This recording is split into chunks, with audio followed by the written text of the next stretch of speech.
YouTube channel में सभी सत्संगी जनों एवं प्रबुद्ध श्रोताओं का स्वागत है। सभी का अभिनंदन है और सभी को मेरा प्रेम पूर्वक जय शिव। पिछले आख्यान को ही आगे बढ़ाते हुए आज का आख्यान प्रारंभ करेंगे। ओम असतो मा सद्गमय तमसो मा ज्योतिर्गमय मृत्योर्मामृतं गमय। हे परम गुरु परमात्मा, हमें असत्य से सत्य की ओर ले चलो, अंधकार से प्रकाश की ओर ले चलो तथा मृत्यु से अमरता की ओर ले चलो। पिछले आख्यान में जो प्रकृति का प्रयोजन उस आत्मा के लिए भोग और अपवर्ग की सिद्धि के बारे में चर्चा की गई, उसी को सांख्य दर्शन आगे बढ़ाते हुए जो अगला सूत्र है कि राग विराग योगो राग विरागयो योगः सृष्टि। राग विरागयो योगः सृष्टि। राग विरागयो मतलब अचेतन प्रकृति। यहाँ पर राग अचेतन प्रकृति को कहा गया है और विराग परमात्मा, चेतन परमात्मा की राग यानी अचेतन के साथ चेतन का योग संबंध, प्रेरणात्मक सहयोग स्वर्ग रचना है। हाँ, जगत रचना में ईश्वर की आवश्यकता निश्चित है। वह उपादान न होकर केवल निमित्त मानना चाहिए। निमित्त, नियंता, अधिष्ठाता, उसको उपादान नहीं माना जा सकता। बस स्थिति यह है कि राग और विराग का योग सृष्टि है। प्रकृति अपनी कारण अवस्था से परिणित होकर जब कार्य रूप अवस्था में उपस्थित होती है, इसी को सर्ग अथवा सृष्टि कहा जाता है। पर यह कब संभव है? जब राग के साथ विराग का योग हो। राग के साथ विराग का योग है तभी इसकी संभावना हो सकती है। सूत्र में जो राग पद है वो अचेतन प्रकृति का उपलक्षण है। जितने राग है, राग द्वेष, वो सब काहे में? प्रकृति में। प्रकृति अनुरक्त होती है और विराग पद अचेतन का उपलक्षण है जो त्रिगुणातीत है। कि त्रिगुण में ही तो फिर आगे कहानी शुरू होती है। राग त्रिगुण में फिर अहंकार, वो रज का प्रतीक, वो सात्विक सत्य से जुड़ा है, सात्विक तम से जुड़ रहा है, तामसिक अहंकार, फिर उससे आगे सब रचनाएं प्रारंभ होती हैं। तो यहाँ पर राग पद अचेतन प्रकृति का उपलक्षण है, क्योंकि राग का उद्भव सत्य आदि में होता है। इसलिए विराग पद चेतन का उपलक्षण है जो त्रिगुणातीत है। फलता जब अचेतन प्रकृति के साथ चेतन का प्रेरणात्मक सहयोग जब तक नहीं होता, तब तक सृष्टि की रचना संभावना नहीं। अंतर प्रेरणा से ही सब काम होते हैं। भाव, इसी को श्वेताश्वतर में भाव और कर्म कहा गया। जब तक कोई भाव न हो अंदर, तब तक कैसे कर्म होगा? कर्म होगा ही नहीं। भाव जो अंतर प्रेरणा से आता है, उसी से शुभ अशुभ कर्म होते हैं। तो वो जो चेतन है, चेतन की प्रेरणा से सृष्टि होती है। अतः जगत संरचना, सर्ग रचना में ईश्वर की नितांत आवश्यकता है। पर वह स्वयं जगत रूप जगत सर्ग रूप में परिणित नहीं होता, केवल प्रकृति का परिणाम इस रूप में होता है। वो उसमें जो है परिणित थोड़ा ही होता है, ये प्रकृति जो है इसी का परिणाम जो है सर्ग के रूप में होता है। इसलिए आत्माओं के भोग आदि का संपादन साक्षात प्रकृति प्रस्तुत करती है, यह स्पष्ट है। इस प्रकार ईश्वर जगत का उपादान न होकर केवल निमित्त अथवा अधिष्ठाता है। जगत रचना के प्रयोजन का प्रतिपादन कर सूत्रकार जो है अब जो है सृष्टि प्रक्रिया जो तृतीय अध्याय का मुख्य है वो जो है आरंभ करता है, उसका निरूपण। अब उसका निरूपण करते हुए महर्षि कपिल कहते हैं कि महदादि क्रमेण पंचभूता नाम, महत आदि क्रम से 5 महाभूतों की उत्पत्ति है। महत सबसे पहले क्या रचना हुई? महत। इन सब का जो है उल्लेख प्रथम अध्याय में जो 26वां सूत्र है वहां से प्रारंभ हुआ और आगे वो करीब 48 सूत्रों तक वो आया है। कि वो जो महत आदि जो तत्व हैं वो सब उनके बारे में बताया गया। कि समस्त चेतन और चेतन उनको पिछले आख्यान में बता चुका है, इसलिए यहाँ कोई उसका ज्यादा जो है उल्लेख करने की आवश्यकता नहीं। कि जो है प्रकृति का आदि कार्य जो है महत है। प्रकृति का जो प्रथम कार्य है कि वो क्या है? महत। और इसको अध्यात्म में समझो कि हम जब गाढ़ निद्रा में होते हैं तो समझो एक तरह से मूल प्रकृति में होते हैं। और पहला कार्य क्या है कि जब वो गाढ़ निद्रा में विक्षोभ होता है सत्रस्तम की साम्य अवस्था में, तो ये सबसे पहले हमारी बुद्धि जो है वो काम करती है।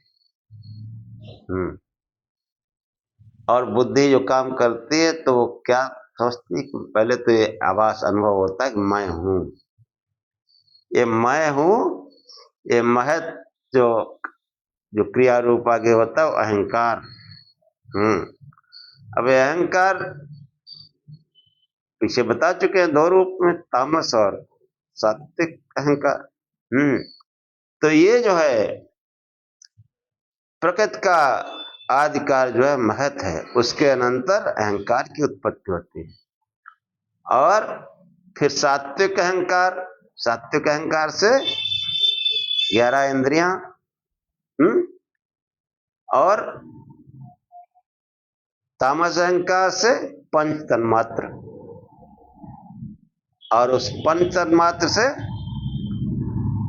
5 महाभूत। ये वर्णन जो है पीछे आया है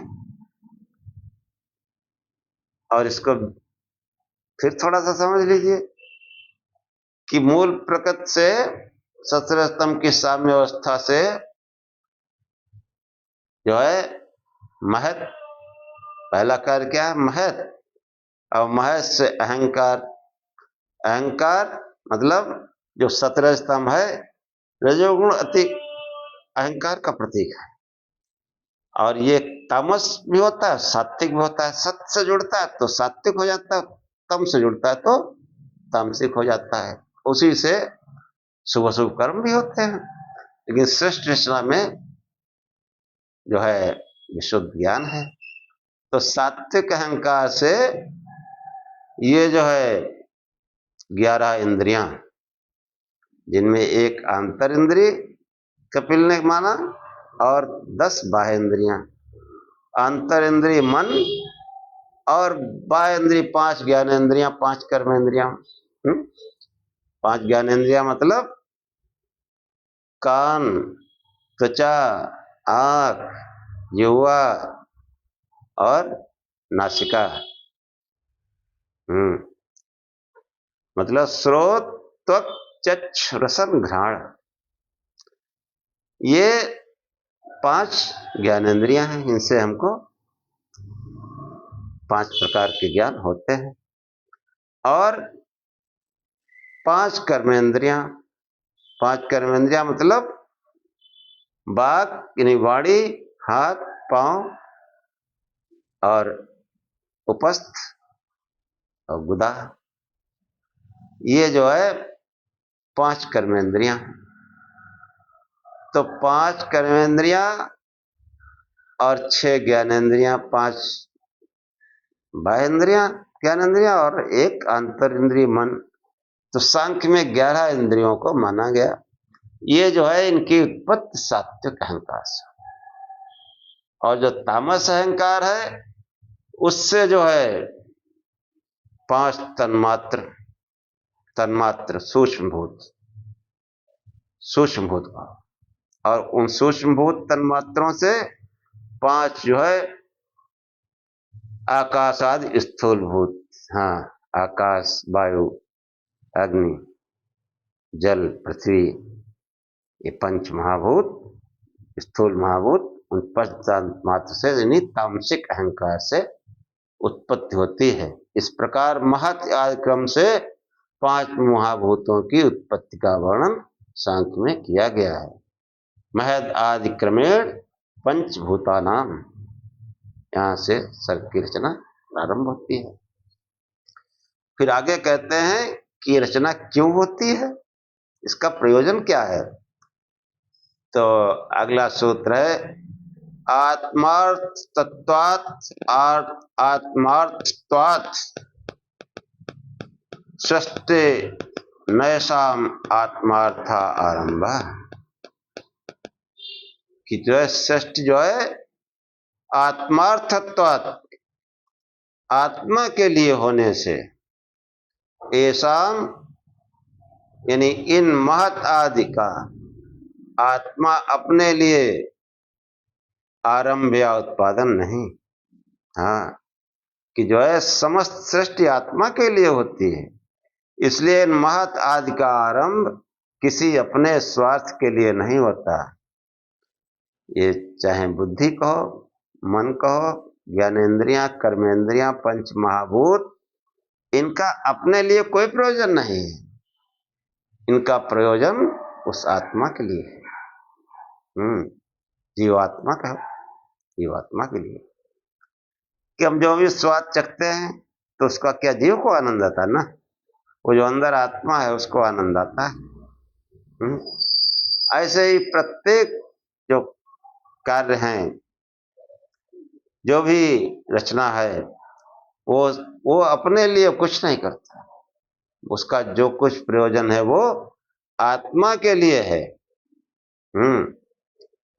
अब देखो, ये जो है समस्त सृष्टि आत्मा के लिए होती है।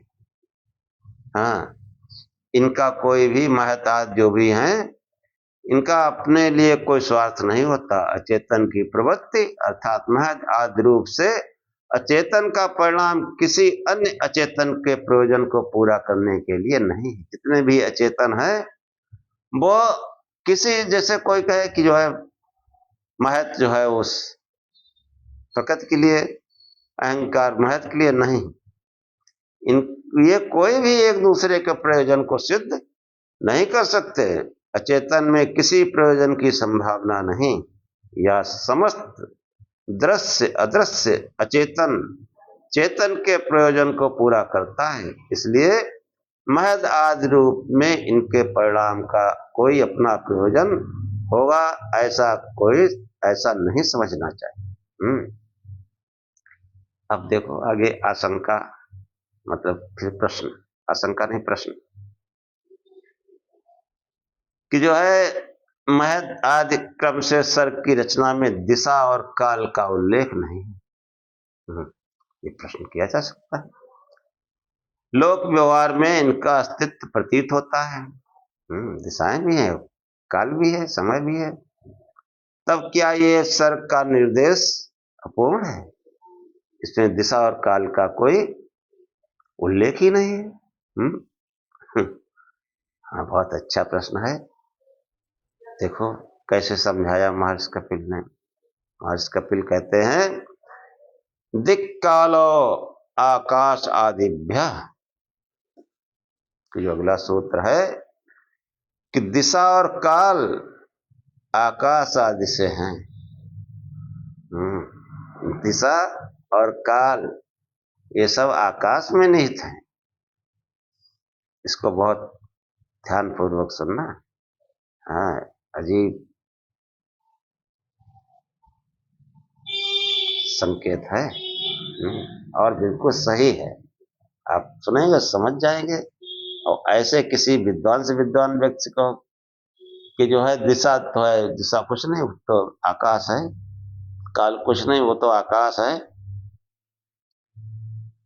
वो कह देगा समझाओ तो मुश्किल है। इसीलिए ये जितने भी वैदिक साहित्य हैं बहुत गहन मनन चिंतन करने की आवश्यकता है।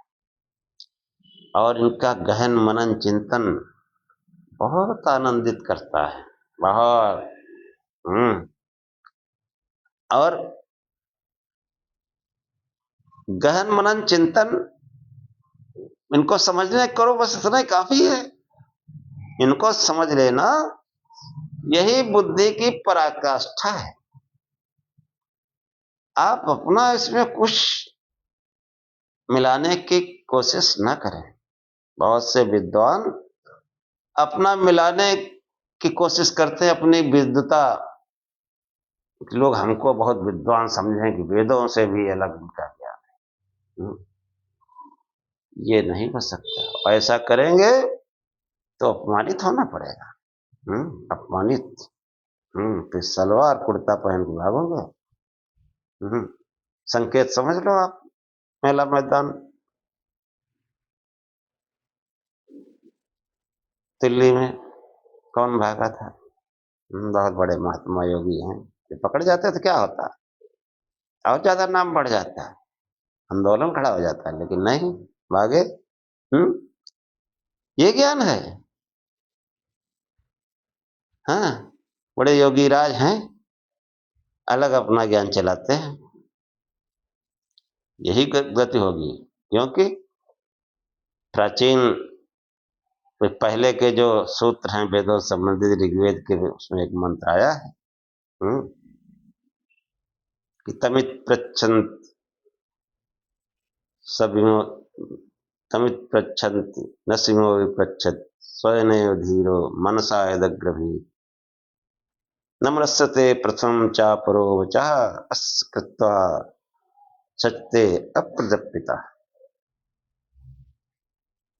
निरभिमान, अप्रदप्पिता निरभिमान पुरुष, जिसके अंदर कोई अपना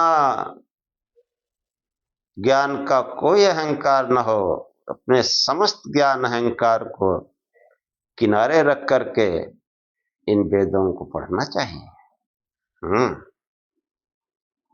अपने उस आत्मा से पूछना चाहिए, उस चेतन तत्व से पूछना चाहिए। यही ज्ञान का उपाय है। और हर कोई पूछता है, कोई तुमको कितना भी समझाए, लेकिन वो अंतर में अगर वो ठीक नहीं लगेगा तो आप उसको स्वीकार नहीं करेंगे। वास्तविकता यही है। व्यवहार में देखते हैं कि कोई कुछ भी बताए और फिर हमारे अंतर में लगे कि हाँ यार ठीक है तो ठीक है, और अंतर कह दे अरे इनकी बकवास। और ये बता रहे हैं पांडे जी बहुत ज्ञान कर रहे हैं, इनका कोई मतलब होगा? और होता भी ऐसा है कि लोग बड़ी बड़ी बातें करते हैं, मतलब फिर पैसा स्वार्थ। तो ये जो है तमित प्रच्छन्त, सब अपने उस अंतरात्मा से ही पूछते हैं। सिवा वो प्रच्छत, विशेषकर कोई बिरला ही पूछता है।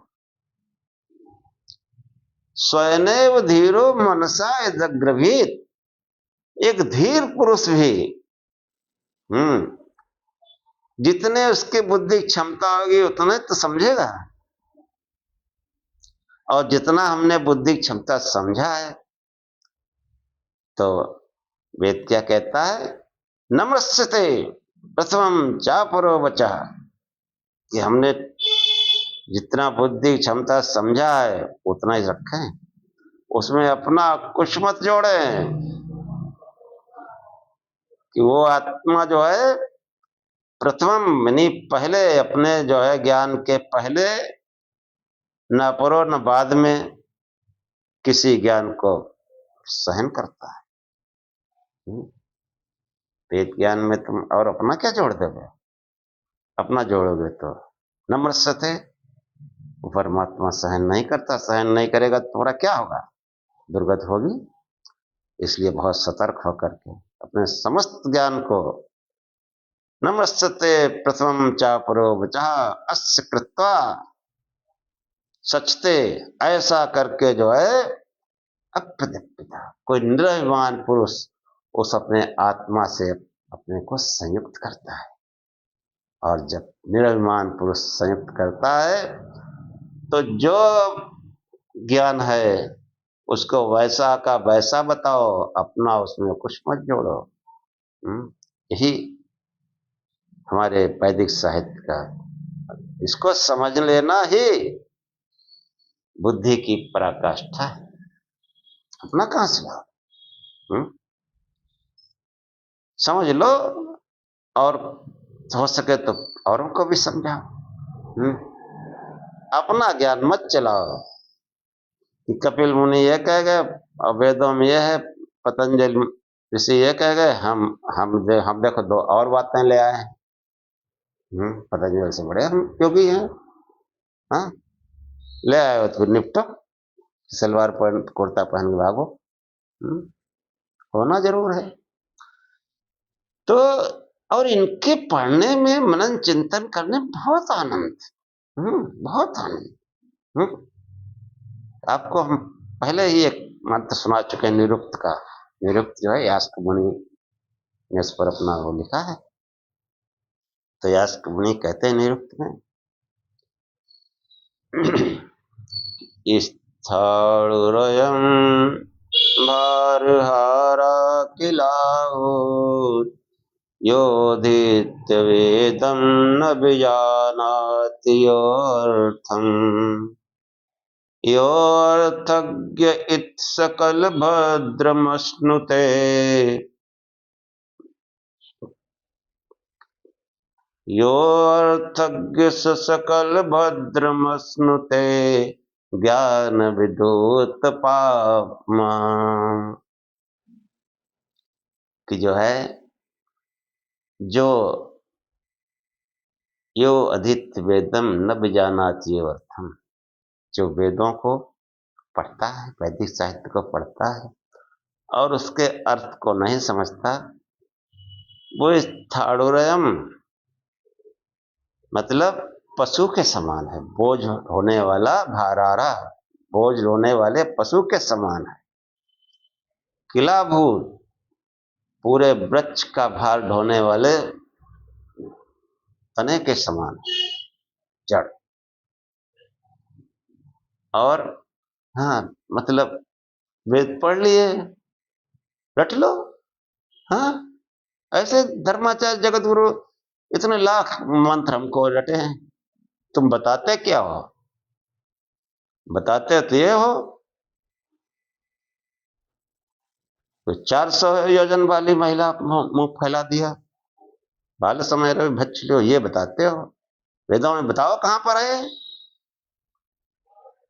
जगदाचार्य है और बिल्कुल साक्षात इतना बोझ, इतना ही रट लिया है। अब वो तो तगड़ा जानवर हो तब जो है उसको ढो पाएगा।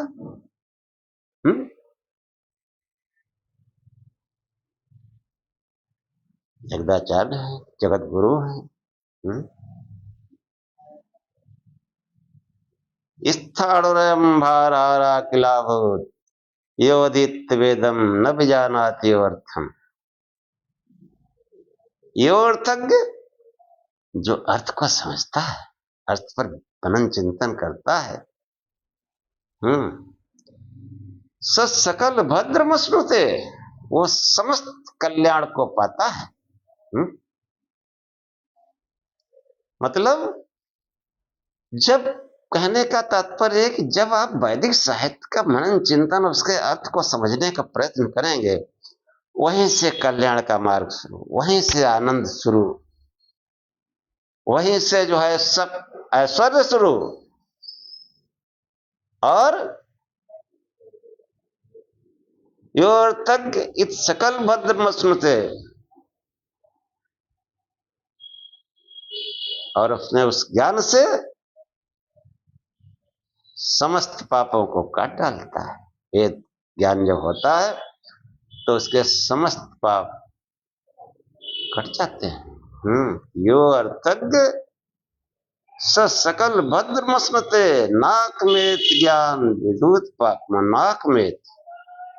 नाक में मतलब समस्त ऐश्वर्य सांसारिक नाक में थी, सुख संपत्ति घिरा हुआ, ऐसे कहो। जो वेदों का जो अर्थ समझता है, मर्म समझता है, उसके अर्थ को जानता है, जैसा है वैसा आगे आप नहीं जा सकते। आगे पहले वो साक्षात्कार करो, फिर कुछ बोल सकते हो, कुछ पता नहीं। समस्त ज्ञान वेदों में नहीं था, उससे बाहर कहां से आ गए। और जो उसको समझता है, जो अर्थ को जानता है, वो समस्त इस सकल भद्रमश्नुते से समस्त कल्याण को पाता है, और नाक में समस्त ऐश्वर्य को पाता है। और अपने ज्ञान से नाक में ज्ञान विधुत पाप में, अपने उस ज्ञान से समस्त पापों को काट डालता है। समस्त पाप नष्ट हो जाते हैं वेद ज्ञान के मनन चिंतन से ही। मनन चिंतन तो वो साधना उधर ही ले जाएगा। समस्त पाखंड आडंबर से हट जाएगा। देखो सांख्य में कैसा चेतन और चेतन को समझाया गया। ये जो हम उपासना पूजा कर रहे हैं वो हमारी दिशा गलत है। हम अचेतन को चेतन समझ रखे हैं। अविद्या यही अविवेक है, और यही जो है त्रिविध दुख का कारण है। हाँ, त्रिविध दुख अत्यंत निवृत्ति तत्पुरुषार्थ। त्रिविध दुख से छूटने के लिए पहले चेतन और अचेतन को समझें। प्रथम अध्याय में यही बताया गया कि हम अचेतन को चेतन और चेतन को अचेतन समझ बैठे हैं, इसीलिए दुख में पड़े हैं। उन दुखों को दूर करने के लिए जब सबको दुखी देखा तो परम ऋषि कपिल इस जनता के दुख को दूर करने के लिए मोक्ष शास्त्र सांख्य का खटतंत्र का वर्णन किया। तो आगे देखिए, हाँ, प्रत्येक आख्यान को बड़े मनोयोग से सुने, भगवान जरूर आपका कल्याण करेगा, पक्का, कोई शक नहीं।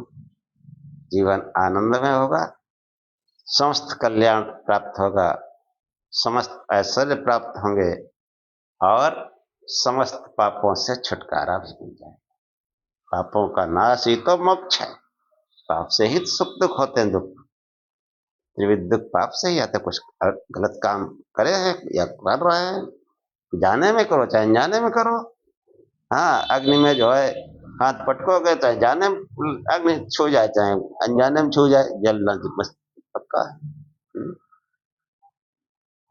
तो ध्यान पूर्वक सुनते रहो कि जितना भी जगत का जो रचना है वो परार्थ है, यानी आत्मा के भोग और वर्ग के लिए। और जो जिज्ञासु ने प्रश्न किया कि काल और दिशा का जो इसमें कहीं उल्लेख नहीं है, उसका जो समाधान करते हुए कपिल ने जो सूत्र लिखा उसको आप गौर से सुने, समझ में आ जाएगा कि दिक्कालो आकाश दिव्या, कि दिशा और काल आकाश आदि से है, कि जो है दिशा और काल आकाश स्वरूप से भिन्न नहीं है। इसी कारण सर्व रचना में उनका पृथक निर्देश नहीं किया गया। आकाश ही दिक् अथवा काल रूप में व्यवहार के लिए कल्पना कर लिया जाता है। केवल आकाश द्वारा ये लोक व्यवहार कैसे संभव होगा, ये विचारणीय है। हाँ, इस पर जो है अब ये विचार तो कोई विद्वान ही कर सकता है। तो जो हमारे भाष्यकार हैं उन्होंने भी भाई वो भी बहुत जो है परम ज्ञानी, आचार्य देवी शास्त्री का भाष्य हम पढ़े हैं भाई, वही बताने का प्रयत्न करते हैं। देखो, समस्त दृग विषय पदार्थ जो आंखों से देखा जाता है कुछ न कुछ जगह घेरते हैं। बड़े बहुत कायदे से समझाया। कोई भी पदार्थ हो जो हम देख रहे हैं वो कुछ न कुछ जगह घेरे, कोई कम घेरता कोई ज्यादा घेरता है। हम्म ये संभव नहीं कि बाह्य इंद्रिय द्वारा प्रत्यक्ष होने वाला कोई भी धर्मी किसी न किसी जगह को न घेरे। कोई भी वस्तु है तो जगह घेरेगी जरूर। हम्म तो ये इसमें कोई संदेह नहीं है। जगह ऐसी भी रहती है जहां कोई धर्मी नहीं होता, जो रिक्त है। हाँ, बहुत सी जगह ऐसी खाली पड़ी है। लेकिन उस खाली जगह में कभी कोई आ सकता है। चाहे पृथ्वी पर हो चाहे आकाश में देखो कि आकाश खाली है क्या, वो खाली ही बना रहेगा। पता नहीं कौन पक्षी आ जाए, कोई हवाई जहाज वगैरह निकले। तो हवाई जहाज निकलेगा तो उतना जगह घेरेगा। तो जो जगह जो रिक्त है, पर हमें यह पूर्ण विश्वास है कि वहां किसी न किसी धर्मी के रहने या आ जाने की घटना घट सकती है। इसलिए ये निश्चित है। इसलिए इन जगहों को के निर्वशेष समुच्चय, इन जगहों के जहां कोई वस्तु है इनको अगर इनको निरवशेष कर दिया जाए तो जो जगह है, जो खाली जगह है, वही आकाश, रिक्त स्थान की जो जगह घेरे हैं, इसको अगर हटा दिया जाए तो वो समस्त जगह क्या कहेगा, आकाश। आकाश मतलब खाली जगह। तो जो है कि इन जगहों के निरअवशेष समुच्चय का नाम आकाश है और उसी को दिक् कहा जाता है। समझो, दिक्, दिक् मतलब दिशा। कैसे कहा जाता है? किसी भी धर्मी का इधर या उधर आना जाना, इस प्रकार की गति को अवकाश देना, यह दिक् का लक्षण है। इधर या उधर, समीप या दूर, व्यवहार की ये स्थिति अथवा ये अनुभव निश्चित रूप से सापेक्ष है। ये दूर है वह किसी की अपेक्षा समीप भी है, और जो समीप है वो दूर ही है। अपने लिए जो पूर्व है, वह जो है पश्चिम हो जाता है। जैसे आप पूर्व दिशा में कोई बिल्डिंग है, मकान है, कोई स्कूल है, अस्पताल है, कुछ है, अब आपके लिए पूर्व दिशा में है। मान लीजिए 500 मीटर पर है, 1 किलोमीटर पर है, और उसी दिशा में आप 2 किलोमीटर 3 किलोमीटर चले जाओ, स्वयं चले जाओ, या वहां जो रहता है, उसके लिए वो बिल्डिंग किधर होगी, पश्चिम में होगी। दाएं बाएं कोई रहता होगा तो उसके लिए उत्तर या दक्षिण होगी। तो ये दिशा क्या है, आकाश में स्थिति। जो है इस प्रकार की गति को अवकाश देना, ये दिक् का लक्षण है। तो इसलिए व्यवहार का आधार कोई स्थिर वस्तु तत्व नहीं है, वह केवल कल्पना प्रसूत है, और उस कल्पना प्रसूत का आधारभूत तत्व है आकाश। कि हम कल्पना करें कि हम अभी यहाँ हैं, तो हमारे पूरब में जो वस्तु है उसको पूरब कहते हैं। या ऐसे समझो कि सवेरे सूरज निकलता है तो हम कहते हैं पूरब है। बचपन में कविता पढ़ी थी दिशाओं कि उगता सूरज जिधर सामने उधर खड़े हो तुम मुंह करके, और ठीक पीठ पीछे पश्चिम, बाईं ओर तुम्हारे उत्तर, दाएं ओर तुम्हारे दक्षिण। 4 दिशाएं होती हैं, पूर्व पश्चिम उत्तर दक्षिण। समझाया गया। अब वो जो सूरज सवेरे उगता है, शाम को क्या होता है? शाम को उसको पूरब कहोगे? सूरज की तरफ मुंह खड़े कर गए? नहीं कहोगे। और सूरज उगता भी नहीं, न उगता है न अस्त होता है। तो ये सब क्या है? ये सब गति आकाश में हो रही है, उसी के कारण जो है हम अपने व्यवहार में दिशाओं का ज्ञान करते हैं। दिशा जो है मूलता जो है क्या है? आकाश। जो हमारी कल्पना है उसकी आधारभूत तत्व है आकाश। यहाँ हम जिस दिग विषयक व्यवहार का अनुभव करते हैं, वहाँ आकाश और उससे संबंधित धर्मियों तथा धर्मगत क्रियाओं के अतिरिक्त अन्य किसी वस्तु तत्व का अस्तित्व संभव में नहीं आता। फलता उक्त व्यवहार की संपन्नता के लिए कल्पित दिक् का आकाश है। कि जो भी व्यवहार हमारा इधर उधर आना जाना, उस व्यवहार की संपन्नता के लिए जो हम दिशा की कल्पना करते हैं वो है आकाश। आकाश के बगैर कोई दिशा की कल्पना नहीं कर सकते है? और आकाश, हाँ, आकाश के अतिरिक्त कोई स्वतंत्र अस्तित्व है नहीं। आकाश क्योंकि अखंड है, अनंत है, इसलिए ये व्यवहार दिक् में भी होता है। दिशाएं भी अनंत और अखंड है। पूर्व दिशा में चले जाओ तो कोई छोर है उसका, पश्चिम चले जाओ कहीं छोर है? कहीं। जहां तक आकाश है वहां तक दिशा है। तो ये जो है समझ में आ गया कि दिशा क्या है? दिशा मूलतः आकाश है। अब काल की बात करो कि दिग व्यवहार का क्षेत्र इंद्रिय ग्राह्य विषयों तक सीमित रहता है। हाँ, कि दिग व्यवहार, दिशा का व्यवहार जो है वो इंद्रिय ग्राह्य क्षेत्र तक सीमित रहता है, परंतु काल के क्षेत्र की सीमा इससे अधिक व्यापक है। काल जो है, समय की जो सीमा है वो इससे अधिक व्यापक है। धर्मियों में विभिन्न धर्मांतरण परिणाम होते रहते हैं। कोई भी धर्मांतर परिणाम ऐसा नहीं कि जो कालावच्छिन्न हो, यानी कालातीत हो। सब में जो भी धर्मी इधर से उधर होते हैं उनमें कुछ समय लगता है। कोई कार्य करते हैं तो उसमें समय लगता है, कहीं आते जाते समय लगता है। कोई भी ऐसा परिणाम नहीं जो कालानुच्छिन्न हो। यद्यपि उनमें से अनेक परिणाम दिग व्यवहार के विषय नहीं होते। बहुत से ऐसे काम हैं जिसमें दिशा को कोई मतलब ही नहीं, लेकिन समय लगता है।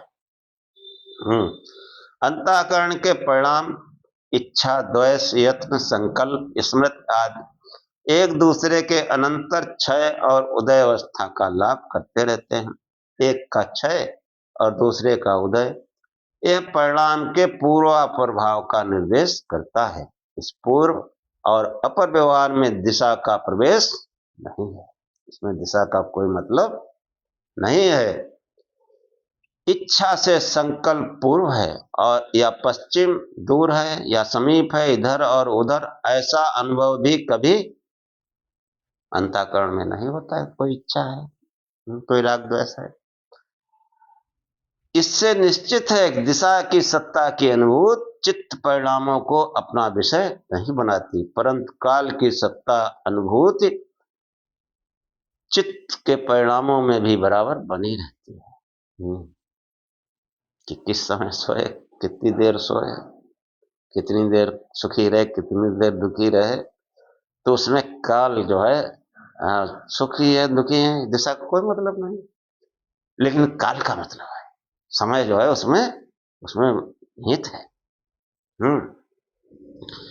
तो जहां भी धर्मी का धर्मांतर में परिणाम अथवा कार्य कारण भाव का अनुभव होता है वहां सर्वत्र काल का प्रवेश है, चाहे वो धर्मी अथवा कार्य कारण इंद्रिय ग्राह्य हो या इंद्रियातीत। हाँ, हम कह सकते हैं कि जो है इच्छा के अनंतर संकल्प का उदय हुआ है।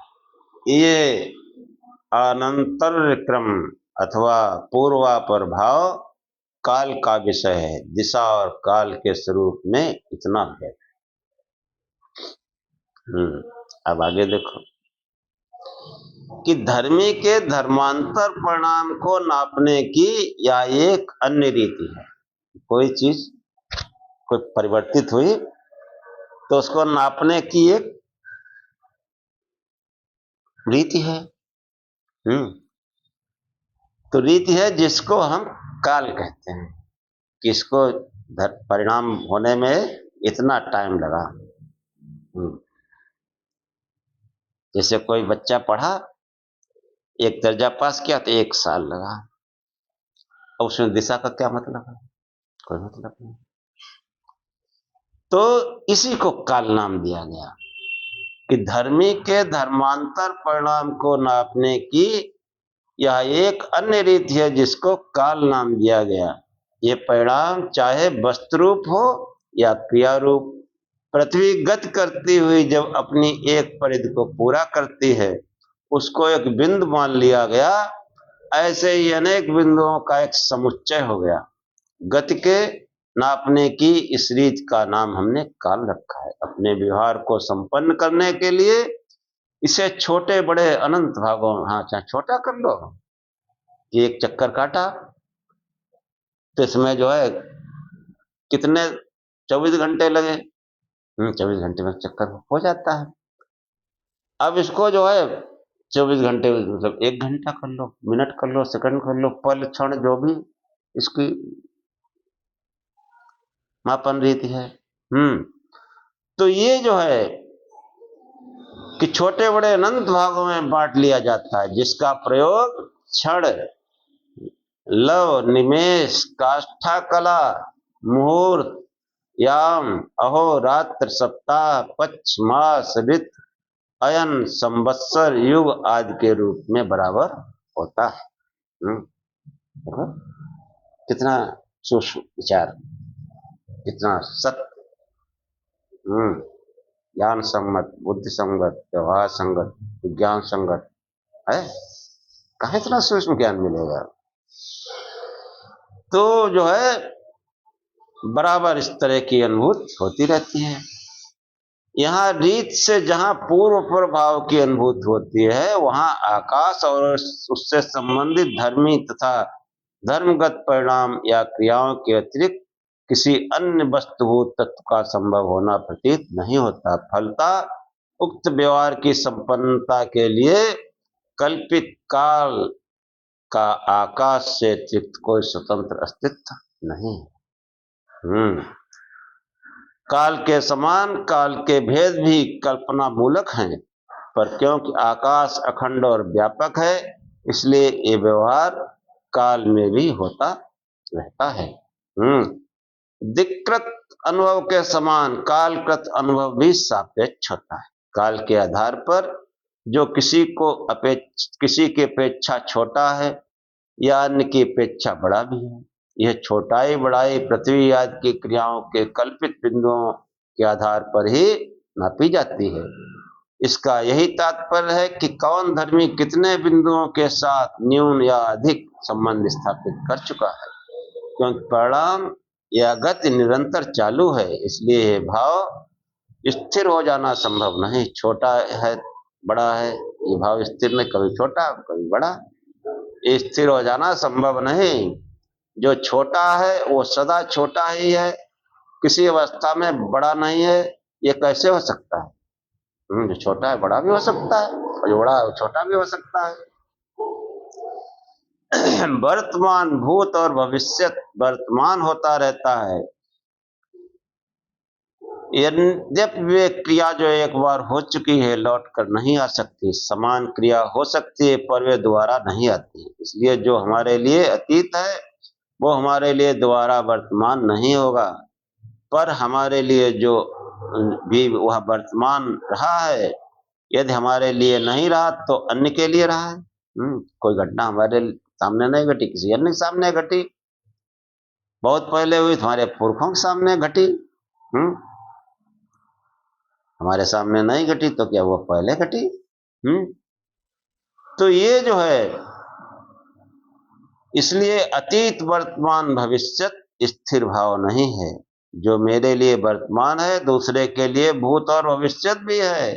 फलता काल की सापेक्षता एक निश्चित विचार है, चाहे वो वास्तविक मूलभूत काल हो या कृत्रिम अथवा व्यवहारिक काल। पृथ्व्याजक विषयों के समान अंतःकरण के परिणामों का जो क्रमिक ज्ञान होता है वह भी काल का विषय है। ये ज्ञान का क्षय होना होता है, दूसरे ज्ञान का जो है उदय। ज्ञान के स्थिरोभाव और प्रादुर्भाव के क्रम से ही काल के अतीत वर्तमान अनागत आदि भाग बनते हैं। अतीत वर्तमान अनागत, इन्हीं को वर्तमान भूत भविष्य कहा जाता है। बुद्धि आदि अंतःकरण का क्रमिक परिणाम दिशा के समान ही पलटा नहीं जा सकता। जो परिणाम या विकार एक बार हो जाता है वो फिर लौट कर नहीं आता। उसकी स्मृति हो सकती है, उसके सदृश अन्य परिणाम हो सकते हैं, पर वही परिणाम फिर दोबारा होना संभव नहीं। इसलिए काल के प्रभाव को पलटा नहीं जा सकता। अपने अतीत की अपने लिए फिर वर्तमान नहीं बनाया जा सकता। यद्यपि असंप्रज्ञात समाज की अवस्था में संपूर्ण विश्व का ज्ञान होता है, पर उस अवस्था में परिणामों का क्रम ओझल हो जाता है और समाहित व्यक्ति क्रम का अभाव हो जाने से काल का अतिक्रमण कर जाता है। देखो कहां से कहां ले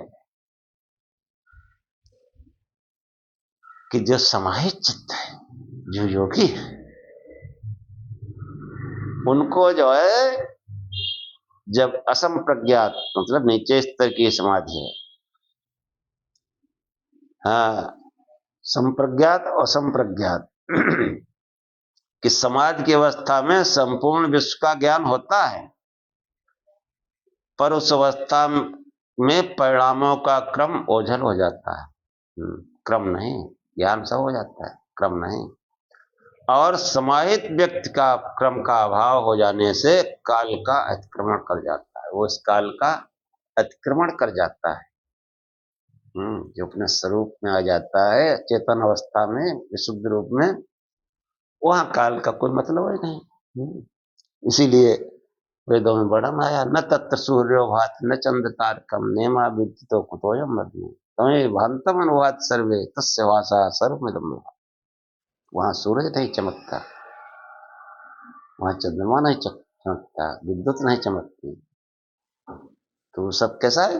कालातीत, आकाश से भी परे। ये योग योगी जन ही इस बात को समझ सकते हैं, समाधि वाले। तो ये जो है इससे स्पष्ट हो जाता है कि अंतःकरण के परिणामों के ज्ञान का नाम काल है। ये ज्ञान आदि परिणाम बाह्य वस्तुओं के धर्मांतर परिणामों का अनुगमन करते हैं। जैसे ही इंद्रिय ग्राह्य विषय में कोई परिणाम होता है, उसके अनुसार अंतःकरण में भी परिणाम होता है। अंतःकरण के इन क्रमिक परिणामों का ज्ञान ही वास्तविक काल है। कोई चीज परिणित हुई, बदली, हलचल हुई, उसमें टाइम लगता है, वही वास्तविक काल है। इसलिए प्रत्येक परिणाम या घटना की प्रतीत काल में होती है, ये निश्चित है। ये कहा जा चुका है कि वस्तु की गति को काल का प्रतीक मान लिया गया है। अपनी सुविधा के अनुसार हम किसी भी गति को से काम चला लेते हैं, चाहे वो गति पृथ्वी की हो, किसी ग्रह उपग्रह या तारा की हो, घड़ी की सुई या छाया सूर्य छाया की हो। हाँ, सूर्य छाया से भी हम लोग बचपने में समझ जान लेते थे। तो गति के समान लंबाई या दूरी आदि को काल का प्रतीक मान लिया गया है। इन सबको अपने अस्तित्व का अवकाश केवल आकाश के आधार पर उपलब्ध है।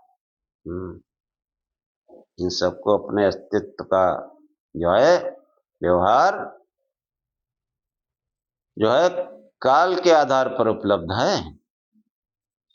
इसलिए यह दैशिक या कालिक सार्वजनिक व्यवहार आकाश में ही दिशा और काल की प्रतिच्छाया का प्रतिक्षेप का परिणाम है। वस्तुतः हम दिशा या काल के नाम पर आकाश से ही काम लेते हैं। ऐसे ही आधारों पर कपिल ने इन तत्वों में इसकी गणना नहीं की। दिशा और काल जो है वो आकाश के परिणाम हैं, इसलिए उनका अलग से कोई प्रयोजन नहीं है। वो हम अपने लोक व्यवहार में, हाँ, तो जो है हमने प्रारंभ में ही जो है स्वरूप क्रिया दैशिक काल व्यवहार के निमित्त रूप में इंद्रिय ग्राह्य और इंद्रियातीत तत्व अपेक्षित हैं, इसलिए व्यावहारिक दृष्टि का आदर करते हुए आदि पद उन सब पदार्थों का संग्रह करने के लिए प्रयुक्त किया गया है, ऐसा मान लेने में कोई बाधा नहीं है। सूत्रार्थ इस प्रकार होगा, दिक्कृत और कालकृत व्यवहार आकाश और उससे संबंधित धर्मी अथवा धर्मगत क्रिया आदि निमित्तों से संपन्न होता है। उस व्यवहार के लिए स्वतंत्र दिक् या काल तत्व मानने का कोई आवश्यकता नहीं है। दिक् कालो आकाश आदिभ्य, आदि दिक् काल आदि जो है वो आकाश समाहित।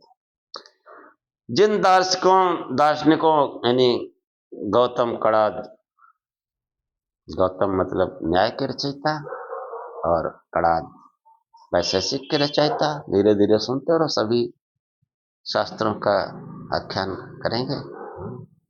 आप लोग बस प्रेम बनाए रखिए, मनोयोग से सुनते रहिए।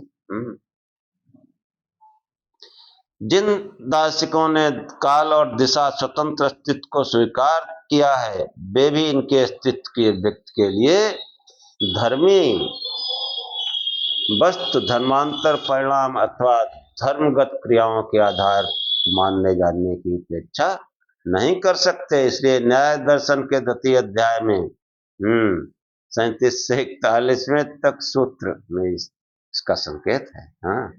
वहां वर्तमान काल के अस्तित्व को क्रिया आदि के आधार पर अभिव्यक्त किया गया है। वर्तमान की अपेक्षा अतीत अनागत का व्यवहार होता है। इन्हीं सूत्रों की व्याख्या में तमाम ऋषियों ने, वात्सायन ने भी लिखा है, इससे स्पष्ट है कि काल की अभिव्यक्ति इन दार्शनिकों को भी धर्मी परिणाम अथवा क्रिया के आधार पर होना अभिमत है। काल दिशा की नित्यता आदि का व्यवहारिक औपचारिक ही समझना चाहिए, जैसा कि पूर्व इसी सूत्र की व्याख्या में स्पष्ट कर दिया।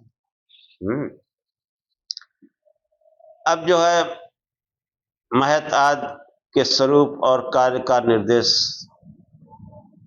कपिल मुनि देखो कैसे करते हैं।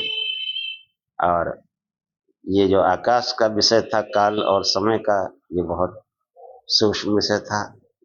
इसको समझाने में थोड़ा धैर्य पूर्वक सुनना भी पड़ता है और उतारना भी पड़ता है। इसलिए जो है आज का आख्यान यहीं समाप्त करते हैं। ओम सहनाववतु सहनौ भुनक्तु सह वीर्यं करवावहै तेजस्विनावधीतमस्तु मा विद्विषावहै। ओम शांति शांति शांति। हे परमात्मा, हम दोनों श्रोता और वक्ता की साथ साथ रक्षा करें, साथ साथ पालना करें, और हम दोनों साथ साथ बल को बढ़ावें, पराक्रम करें। हमारा पढ़ा पढ़ाया एक साथ फैले, तेजस्विता को प्राप्त करें, हम आपस में द्वेष न करें। हे परमात्मा, हम दोनों को त्रिविध शांति प्राप्त हो। हमारे जीवन में आध्यात्मिक, आदिदैविक, आदि भौतिक कोई भी दुख ना आए, कोई भी संताप ना आए, इनकी अत्यंत निवृत्ति हो। जय शिव।